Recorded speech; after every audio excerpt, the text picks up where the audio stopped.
So hey guys, welcome once again to my channel it's conceptual. तो आज हम बात करेंगे इंट्रासेलुलर एक्यूमुलेशन जो पिगमेंट्स होते हैं उनके बारे में एंड द फैटी चेंजेस। ठीक है, इंट्रासेलुलर एक्यूमुलेशन उसमें फैटी चेंजेस। तो इंट्रासेलुलर एक्यूमुलेशन के दो कंपोनेंट्स है, that is fatty changes and pigments. तो हम ये दोनों को ले लेंगे एक के बाद एक। ओके, तो पिगमेंट्स क्या होता है? तो they are coloured substances, some of which are normal constituents of cells whereas others are abnormal and accumulate in cells only under special circumstances। ठीक है, मतलब वो स्पेशल कंडीशंस में ही एक्यूमुलेट होंगे या फिर बोल सकते हैं एबनॉर्मल कंडीशंस में। ओके, अब दो टाइप के होते हैं pigments, that is exogenous and endogenous. अब एक्सोजीनस के example that are carbon coal dust which cause anthracosis and coal workers में डस्ट निमोकोनियोसिस। तो हम ये दोनों रेस्पिरेटरी पैथोलॉजी में पढ़ेंगे। ठीक है, फिर टैटू इंक विद इंडिया, उसके एग्जांपल है इंडिया इंक एंड कार्बन। फिर ingested that is argyria, silver, lead. Argyria silver करने से इंजेस्ट करने से एर्गेरिया होगा, एंड लेड को अगर इंजेस्ट करेंगे that will cause the carotenemia. Okay, and जो एंडोजीनस सब्सटेंसेस दैट इज तीन मैंने, that is lipofuscin, melanin and hemosiderin. तो first class that is the exogenous pigment, तो that is carbon and coal dust. ठीक है, lung pickup by alveolar macrophages, blackening the tissues of the lung and the regional lymph nodes. तो उसकी वजह से क्या होगा? That is anthracosis and pneumoconiosis. तो उसकी वजह से लंग की जो ब्रीदिंग कैपेसिटी एंड जो लंग कैपेसिटी से डिफरेंट वो अफेक्ट होगी, एंड द लंग में भी श्रिंक्ड या compromised and lead to abnormalities. Okay, अब नेक्स्ट क्लास पे आता है that is the endogenous pigments. तो मेनली तीन होते हैं, मैंने अभी बोला, that is lipofuscin, melanin and hemosiderin. Okay, तो लाइपोफ्यूजिन के बारे में देखते हैं हम।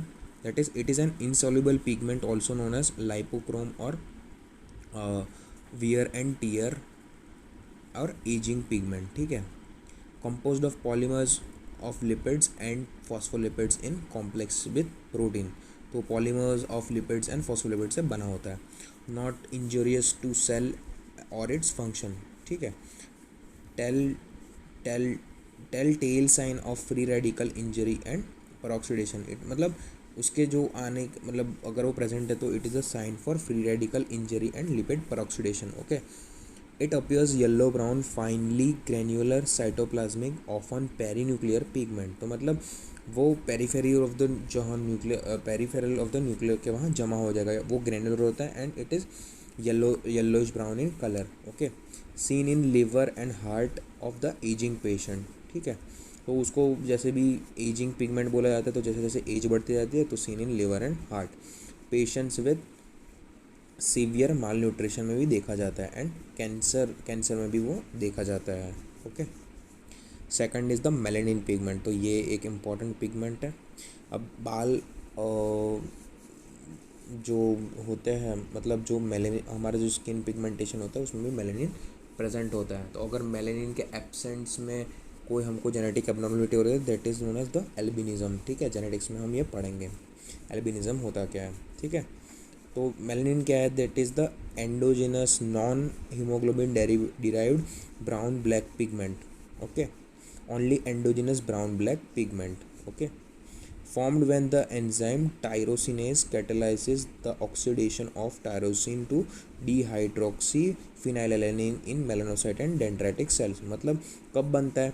जब टायरोसिन डाईहाइड्रोक्सीफिनाइलानिन में कन्वर्ट हो रहा होता है, तब टायरोसिनेस पिगमेंट उसको कैटेलाइज कर देगा। ठीक है, and that will form the melanin. Okay, disorders of melanin pigmentation, तो उसके दो है, दैट इज़ ज़्यादा एंड कम, that is hyper pigmentation and hypopigmentation. अब हाइपर पिगमेंटेशन में भी दो है हमारे पास classification, that is generalized and local. ठीक है, तो जनरलाइज्ड में दैट इज़ एडिशन, उसके एग्जांपल है Addison's disease and chloasma. Okay, and जो लोकल के एग्जांपल है that is कैफेलियोइड spots, Peutz Jeghers syndrome, melanosis coli and nevi and tumours. तो ये सब अजीब अजीब से नाम है, बट इसमें सिंपल सा क्या होगा? That is the hyper pigmentation of melanin. तो नाम थोड़े से याद रखने हैं, एमसीक्यू में कभी कभी पूछ लिए जाते हैं। एंड हाइपोपिगमेंटेशन में भी दो क्लास है, that is localised and generalise. तो जनरलाइज में मैंने आपको बोला कि अगर मेलनिन नहीं बनेगा तो एल्बिनिज्म होगा, तो देखो आ गया। And because of the deficiency of the tyrosinase enzyme, ठीक है, तो टायरोसिनेज की वजह से ही क्या हो रहा था, टायरोसिन डाईहाइड्रोफिनाइलिन में कन्वर्ट हो रहा था। अब टायरोसिन एब्सेंट हो जाएगा तो मेलानिन बनेगा ही नहीं। एंड लोकलाइज में that is the vitiligo. Okay, तो लाइपोफ्यूजन कहाँ कहाँ प्रेजेंट होता है, एक तो एजिंग पिगमेंट होता है, फिर कैंसर में प्रेजेंट होता है, फिर माल न्यूट्रिशन में होता है, फिर एजिंग के साथ लीवर एंड हार्ट में भी दिखने लगता है। And it is the yellow brown finely granular and cytoplasmic and perinuclear pigment होता है। मेलेनिन में देखा हमने तो वो जब टायरोसिन, जब डाइहाइड्रोजन फेलेनिन टायरोसिनेज के प्रेजेंस में बनता है तब जाके मेलेनिन बनता है। फिर डिसऑर्डर्स में हमने हाइपोपिगमेंटेशन एंड हाइपर पिगमेंटेशन। अब हाइपर पिगमेंटेशन में जनरलाइज एंड लोकलाइज। जनरलाइज में एक एग्जांपल याद रखो, that is Edison's disease. And local में आप ट्यूमर्स या फिर कैफे आउलाइट लाइट स्पॉट्स भी देख सकते हो। ओके, अब जनरलाइज हाइपोपिगमेंटेशन में that is albinism and vitiligo. Okay, अब थर्ड पॉइंट पर दैट इज द हिमोसिड्रिन। तो हिमोसिड्रिन क्या है, तो H B derived yellow to brown granular और crystalline pigment. Okay, major storage form और ऑफ आयरन, ठीक है, that is the ferric form. okay, Fe3+. Small amounts of hemosiderin can be seen in mononuclear phagocytes of bone marrow, spleen and liver which are actively engaged in the red cell breakdown। ठीक है, तो ये मतलब small मतलब जो फैगोसाइटिस of bone marrow, spleen या liver में जो रेड सेल का ब्रेकडाउन करते हैं वहाँ पे हिमोसिड्रिन के अमाउंट्स पाए जाएंगे। ओके, अब excess of iron that is the haemosiderosis उसको बोलेंगे हम। ठीक है, तो हीमोसिड्रोसिस में कौन सा, that is local and systemic. तो कॉमन ब्रूस में हीमोसिड्रोसिस होता है उसके एग्जांपल, एंड सिस्टमिक के एग्जांपल है acquired हीमोसिड्रोसिस, that is the haemolytic disorder, blood transfusion and hydrogenic, मतलब उसका पैथोजेनेसिस पता नहीं होता है। ठीक है, हेरिडिटरी हीमोक्रोमेटोसिस में इंक्रीज्ड एब्जॉर्प्शन ऑफ हीमोसिड्रिन हो जाता है and excessive of dietary intake of the iron. ठीक है, तो उसकी वजह से हीमोसिड्रोसिस मतलब abnormality of the amount of hemosiderin in blood causes hemosiderosis. ठीक है, उसके कॉमन ब्रूज हो सकता है लोकल में एंड सिस्टमिक में acquired and genetic and excessive dietary intake of iron, उसकी वजह से हो सकता है। अब हम आ जाते हैं इंटरसेक्युलर एक्यूमुलेशन। पहले हमने पूरा पिगमेंट पढ़ लिया, अब हम पढ़ेंगे फैटी चेंजेस। ठीक है, तो मेनली ऐसे क्वेश्चन पूछा जाता है fatty changes in the liver. ठीक है, तो हम अभी ये पढ़ लेंगे कैसे कैसे हो रहा है। ओके, तो intercellular accumulation it is the manifestation of the metabolic derangement. ठीक है, मतलब एबनॉर्मल एक्यूमुलेशन हो रहा है। एक्यूमुलेशन कैन बी रिवर्सिबल और इरिवर्सिबल, या फिर बोल सकते हैं परमानेंट। ओके, उसके क्या क्या रीजंस हो सकते हैं। ठीक है, तो फर्स्ट में be that the accumulations of normal constituents of the cell metabolism may be due to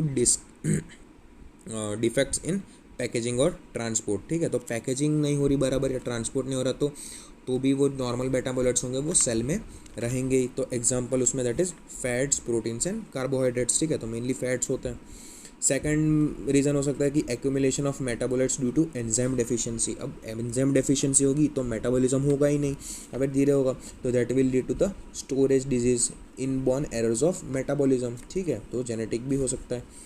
The third reason is the accumulation of pigments when no enzymatic mechanism to degrade। ठीक है, तो उसके एग्जांपल है that is मतलब अगर degrade नहीं हो गए एंजाइम्स तो भी क्या बोलते हैं प्रोसेस मेटाबॉलिज्म आगे नहीं हो पाएगी। तो उसके एग्जांपल है दस एंडोजेनस एंड एक्सोजेनस।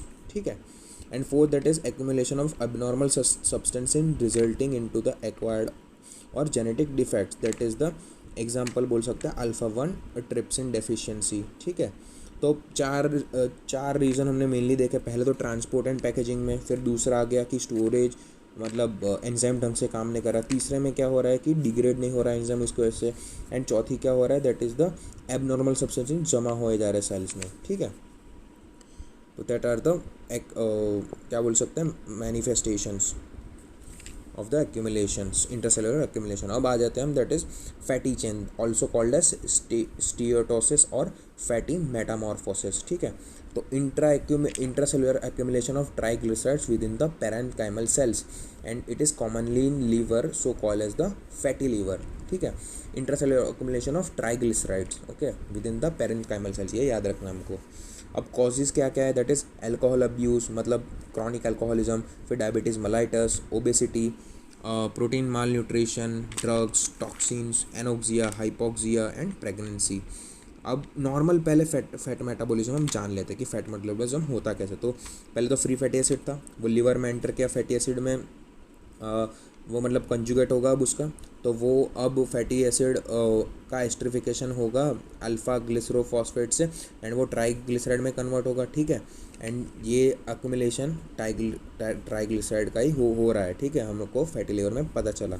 हम वो ट्राइग्लिसराइड आगे एपोप्रोटीन के प्रेजेंस में लाइपोप्रोटीन में, एंड फिर वो लाइपोप्रोटीन बाहर निकल जाएगा, okay.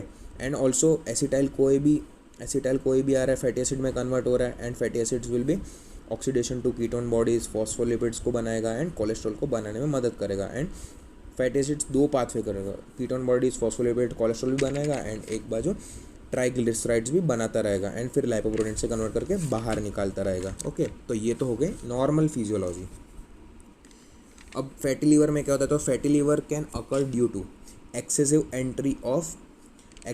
Entry of lipids into the liver. तो ध्यान से देखेगा कि ज़्यादा लिपिड एंटर करेगा तो ज़्यादा दो पार्ट में कन्वर्ट होगा, बट ट्राइग्लिसराइड भी अगर फ्री फैटी एसिड ज़्यादा है तो फैटी एसिड ज़्यादा आ रहा है, और फैटी एसिड ज़्यादा आएगा तो ट्राइग्लिसराइड ज़्यादा आएगा, और ट्राइग्लिसराइड एक्यूमुलेट होता चला जाएगा, तो फिर इधर पे it will cause fatty liver. तो it can occur due to obesity, diabetes, chronic alcoholism and increase consumption of fats, उसकी वजह से होगा। फिर enhance fatty acid synthesis by hepatocytes, ठीक है। तो फैटी एसिड सिंथेसिस को इंक्रीज करेगा तो it will also lead to the increase production of triglyceride, तो उसकी वजह से डायबिटीज़ मेलाइटस हो जाएगा, ओके। मतलब उसकी वजह से नहीं, डायबिटीज़ मेलाइटस में ये होता ही है, sorry to correct myself, I am correcting myself कि डायबिटीज़ मेलाइटस में एनहेंस फैटी एसिड सिंथेसिस हो जाता है, उसकी वजह से it will cause the fatty liver. फिर इंक्रीज्ड एस्ट्रिफिकेशन, अब एस्ट्रिफिकेशन से क्या हो रहा था, फैटी एसिड ट्राइग्लिसराइड में कन्वर्ट हो रहे थे, तो इंक्रीज्ड फैटी एसिड ट्राइग्लिसराइड, तो ट्राइग्लिसराइड का लेवल लीवर में बढ़ जाएगा, that will cause the fatty liver. तो मैंने आपको वो समझाया कि एस्ट्रिफिकेशन अगर ज़्यादा होगा तो ऊपर के डायग्राम से आप सारे स्टेप्स रिलेट कर सकते हैं, दैट इज़ अगर एस्ट्रिफिकेशन बढ़ेगा तो ट्राइग्लिसराइड का प्रोडक्शन भी बढ़ जाएगा, okay. Next point is decrease in fatty acids bye mitochondria, ठीक है। तो ये कौन सी कंडीशन में होगा, that is hypoxia, alcoholism and liver toxins की वजह से। तो ऑक्सीडेशन ऑफ फैटी एसिड्स नहीं हो पाएगा, तो ऑक्सीडेशन ऑफ फैटी एसिड्स नहीं हो पाएगा तो ट्राइग्लिसराइड ऑब्वियस सी बात है कि मेटाबॉलिज्म नहीं हो पाएगा, एंड ट्राइग्लिसराइड का मेटाबॉलिज्म नहीं हो पाएगा तो ऑब्वियस सी बात है वो जमा होता चला जाएगा, and that will cause the fatty liver. अब next point is that is the decreased apoprotein synthesis. अब एपोप्रोटीन की वजह से क्या हो रहा था, ट्राइग्लिसराइड लाइपोप्रोटीन में कन्वर्ट हो रहा था, तो अगर अब एपोप्रोटीन ही डिक्रीज़ हो जाएगा तो ऑब्वियस सी बात है कि ट्राइग्लिसराइड का लेवल बढ़ ही जाना है। तो मतलब बेसिकली इधर पे ट्राइग्लिसराइड का लेवल किस किस फैक्टर से बढ़ रहा है वो सिंपल सी बात है। तो मतलब फ्री फैटी एसिड ज़्यादा आ जाएंगे तो भी बढ़ेगा, फैटी जो एस्ट्रिफिकेशन है वो ज़्यादा होगा तो भी बढ़ेगा, एपोप्रोटीन कम हो गया तो भी बढ़ेगा, फिर ट्राइग्लिसराइड का मेटाबॉलिज्म नहीं होगा तो भी बढ़ेगा, सिंपल है। फिर वो कब होगा, एपोप्रोटीन सिंथेसिस का decrease production, that is in mall nutrition and impaired lipoprotein excretion, ठीक है। तो इम्पेयर्ड लाइपोप्रोटीन प्रोटीन एक्सक्रीशन की वजह से टीजी के लेवल बढ़ जाएंगे, it occurs in alcoholism, okay. तो आई होप ये फैटी लीवर के जो कॉजेज़ है जो वो आपको समझ में आया होगा, ठीक है। तो ये डायग्राम से ये पॉइंट डायरेक्ट रिलेटेड है, तो it's easy for you to understand, okay. अब ग्रोथ चेंजेस क्या क्या होंगे, ओके, जो हम देख पाएंगे, ओके। तो that is the size increase, simple सी बात है, साइज तो इंक्रीज होनी है। Capsule is tensed and stripe, जो लीवर की कैप्सूल होगी वो टेंस्ड एंड स्ट्रेच हो जाएगी। The margin become rounded and smooth, the liver is tight and liver is tightly bulged, okay. मतलब मार्जिन जो होंगे लीवर्स के वो राउंड एंड स्मूथ हो जाएंगे, एंड जो लीवर होगा वो टाइटली बल्ज कर देगा, मतलब अपनी मैक्सिमम साइज पे ग्रो कर जाएगा। And colour would be pale yellow to yellowish, मतलब चेंज हो जाएगा, रेडिश से वो पेल येलो या फिर येलोइश हो जाएगा। अब माइक्रोस्कोपिक, पहले तो माइक्रोस्कोपिक चेंजेस देख ले, that is size increases, capsule become stretched and tensed, yellowish and pale yellow liver हो जाएगा, एंड जो मार्जिन होंगे वो राउंडेड एंड स्मूथ हो जाएंगे, and liver will bulge out. Okay, अब माइक्रोस्कोपिक चेंजेस में ठीक है क्या क्या देखेंगे, दैट इज अगर nucleus is in centre and accumulation of small fat droplets around the nucleus, that is known as the microvesicular change. ठीक है, तो अगर न्यूक्लियस सेंटर में है तो उसके अराउंड जो फैट ड्रॉपलेट्स आ रहे हैं तो उसको बोलेंगे माइक्रोवेसिकुलर चेंज।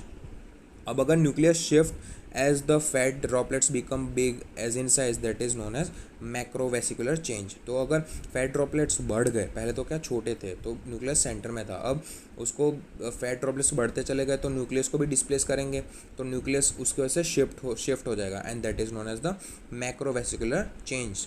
एंड फ्यूजन ऑफ अगर मैक्रोवेसिकल्स जो हों, जो फैटी ड्रॉपलेट्स है तो वो बड़े बड़े होके फ्यूज़ करते हो गए तो that will form the fatty cyst. ठीक है, सिस्ट टाइप मतलब कॉम्प्लेक्स वो बना देंगे। ठीक है,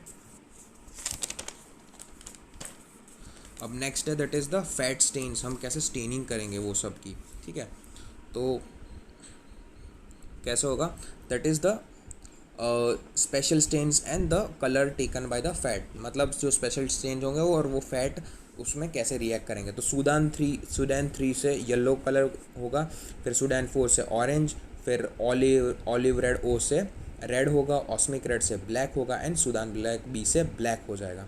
ठीक है, तो ये स्टेन्स भी हमको याद रखना ज़रूरी है। सूडान थ्री से ऑरेंज, सूडान फोर से सूडान थ्री से येलो, सूडान फोर से ऑरेंज, ऑलिव रेड से रेड, ऑस्मिक रेड से black, and Sudan black B से भी ब्लैक हो जाएगा। अब फैटी चेंज इन लीवर तो हमने देख लिया, तो फैटी चेंज और भी कहीं होंगे, दैट इज़ हार्ट। तो हार्ट में भी there is alternation of yellow streaks and red streaks. ठीक है, मतलब वो ऐसा थोड़े हार्ट में मतलब ऐसे लाइनिंग टाइप हो जाएगा, रेड येलो, तो येलो स्ट्रिक्स होगी वो फैटी चेंज की वजह से होगी, एंड जो रेड स्ट्रिक्स होगी that will because of the normal myocardium. Okay, and gives a turgoid और टेबी कैट अपीयरेंस। तो कई बार एमसीक्यू में पूछ लिया जाता है that is what is tabby cat appearance.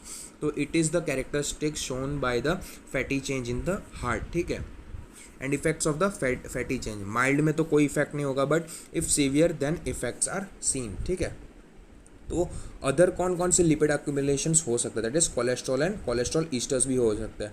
उसके example that is atherosclerosis and hereditary hyperlipidemia.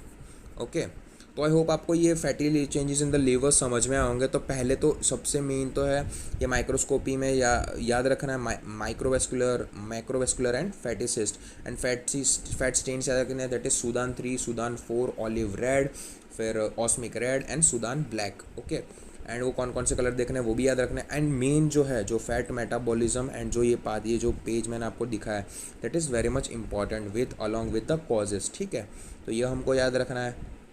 And जो मैंने आपको पिगमेंट्स में बताया था उसमें तीन, that is hemosiderin, lipofuscin and pigments में भी हमने तीन पिगमेंट देखे, that is melanin, lipofuscin and hemosiderin. Okay, and उसके हाइपो एंड हाइपर पिगमेंटेशन भी हमको याद रखने हैं मेलेनिन में। ओके, सो आई होप आपको ये वीडियो समझ में आया होगा, एंड कोई भी डाउट हो तो प्लीज़ गाइस कमेंट सेक्शन में मुझे बता दीजिएगा। Okay, and please do like, share and subscribe to my channel, and stay cool, stay safe, stay home, and stay healthy. Thank you.